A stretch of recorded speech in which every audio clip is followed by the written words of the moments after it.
The MCU problem. The MCU problem.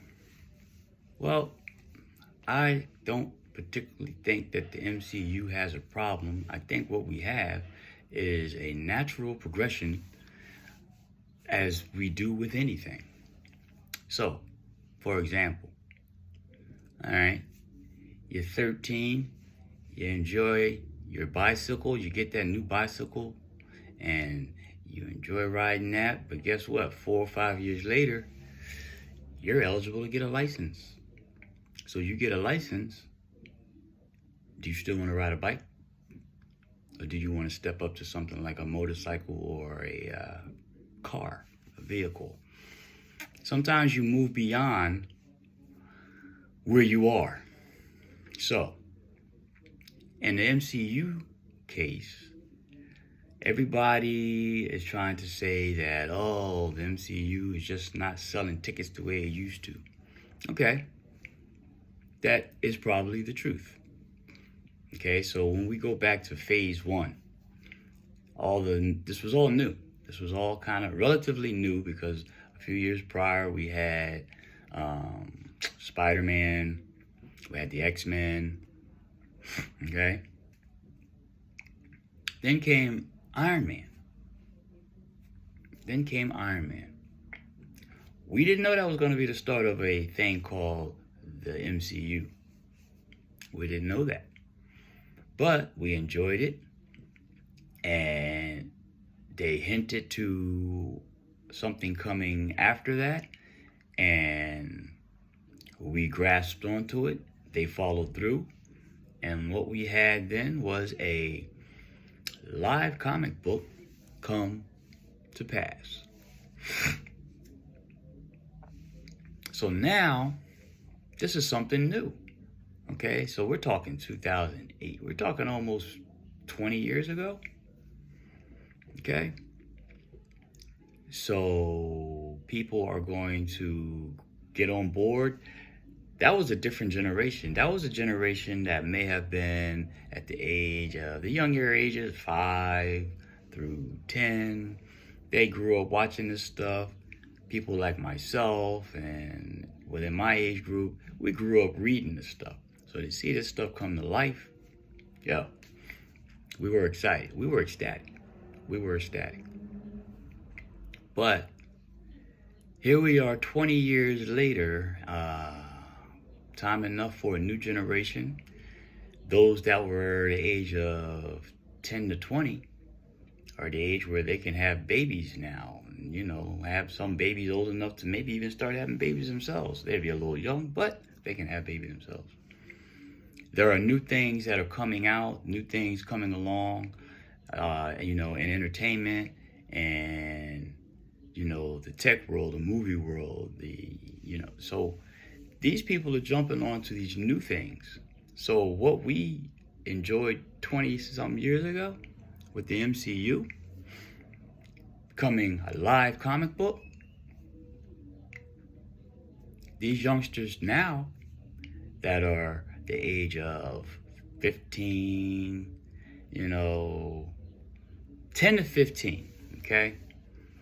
All right, so they're growing up, they grew up real young into it, but then they got this new stuff coming out, these new movies, these new characters, these new images, and they're taking hold of those, and they're liking those things better than the MCU. Now, granted, some people didn't like Phase 4, Disney Plus. Me, I loved it. Did I love all of it? No, I like some more than others. But it all goes together. Just like when I would read a comic book and there would be a little bit, hey, in 1 year you're going to get 12 comics, you know what I mean? Unless they have some double issues or whatever, blah, blah, blah. I don't like every comic that I read through the whole year. Maybe a couple issues that are like, that sucked. And then finally they get to an issue that's like, bow. And I'm just like, yes. You know what I mean? So the movies, same thing. I like some more than I like others. But did it ever make me want to say, oh, I don't like the Amazing Spider-Man no more because they gave me 2 or 3 issues that I didn't like. So out of 3 months I had to wait, and now here's the 4th month. Finally, I get something that I like. Or Peter Parker, the Spectacular Spider-Man, or the X-Men, or the Heroes for Hire, Luke Cage, Power Man, and Iron Fist. Those were the things that I enjoyed reading. Did I stop reading those when they had like a little bit of a series of less than great issues, less than even likable issues? Okay? No, because I knew it was going to get better. They may have been going through some artist change, some storytelling change, some editing changes, some inking change. All those things affect how you enjoy a book. So why can't that happen in the movies? But here is where I beg to differ and say,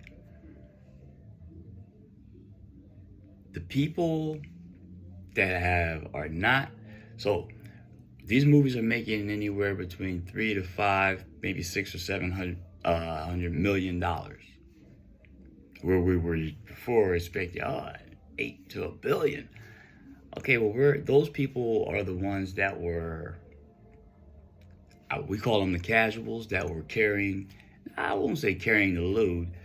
We people that grew up with this stuff, we carry the load. We're the ones that carry the load. We're the ones that's still giving these movies the opportunity or the chance to get 4, 5, 6, or maybe even $700 million, okay, in revenue. That's us. The extra 400 million, those are the people that just kind of fell off. Those are the ones that weren't really there for the love of it anyway. They jumped on the bandwagon and rode the ride. Oh, they liked it. They enjoyed what they were watching. But when they really had to start thinking and linking that stuff together, where stuff started crossing over, they weren't ready for that. They weren't ready for that because they weren't in it for the love of it. They were in it for, because it was popular, because it was there. We, on the other hand, we still there. So that's why our movie can still do 6, 7, 100 million. So what needs to happen? Maybe they spend a little less on, making these movies, because then if they spend a little less on making the movie, right, we will still enjoy it because they still can make a good product, but they don't gotta go all out and just spend, what are they spending, 200 million, 250 million on some of the top tier movies? I don't think they have to do that much. And they would still keep us on board, us core people, that will still give them 5 to 700 million per movie. And not only that, these other movie producers out here, they wish that they could get that type of money on a regular. I'm just saying. So that's the MCU problem. And it's really not a problem. It's really a great problem to have. Now with MCU and DCU, I wish the same for DCU. I enjoy those movies as well. They're not my go-to, but I want to see those movies and I want to see them succeed as well because, like I said before, we have to be together in order to make it work as a total. So, but those are my thoughts. Let me know what you think. I just think right now you just got a lot of people out here making content, just to, day to day saying this, that, and the other, explaining some weird off-the-wall theories that are just totally asinine. And it really comes down to something just a lot simpler, Did I get to the meat of the matter, the core? No, but I touched the broad sense of it, and that's where it all lies, okay? But don't forget to subscribe. This is Ronald's Comics and Coffee. Don't forget to leave your thoughts and comments in the comment area. Until next time, God bless.